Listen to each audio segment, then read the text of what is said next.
यवतमाळ जिल्ह्यामध्ये सुमारे 9 लाख हेक्टर क्षेत्रावर सोयाबीन, तूर आणि कापूस पिकांची 100% पेरणी पूर्ण झाली आहे। गेल्या आठवड्यामध्ये झालेल्या पावसामुळे पिकांना जीवदान मिळालं असलं तरी आणखी पावसाची नितांत गरज आहे। येत्या 4 ते 5 दिवसांमध्ये पाऊस झाला नाही तर पिकं पुन्हा करपण्याची भीती व्यक्त केली जाते। उशिरा झालेल्या पेरणीमुळे उत्पादनातही मोठी घट होण्याची शक्यता वर्तवली जाते। आठवड्याभरामध्ये 2 ते 3 दिवस जे आहे ते पावसाने हजेरी लावली होती, त्यामुळे शेतपिके जे आहे सध्या डोलू लागलेली आहेत। आपण बघू शकतो सध्या पावसाने उघड दिली, त्याच्यामुळे शेतकरी जे आहेत या ठिकाणी निंदन करताना आपल्याला काही या ठिकाणी महिला दिसत आहेत। निंदन करणं सुरू आहे आणि मशागतीचे कामं सुद्धा या ठिकाणी शेतकऱ्यांकडून केली जात आहेत। दरम्यान पावसाने जूनच्या शेवटच्या आठवड्यात पावसाने हजेरी लावल्याने सरासरी 90% पेरण्या ज्या आहेत त्या आटोपल्या आहेत। पिकांना जीवदान मिळाले असले तरी आणखी पावसाची गरज आहेत।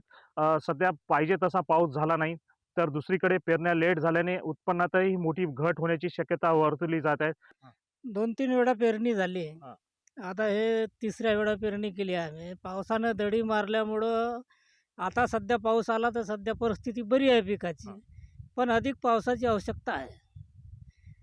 आणि हे अशी दुबार तिबार पेरणी झाल्यामुळं आमच्या उत्पन्नातही घट होऊ शकते।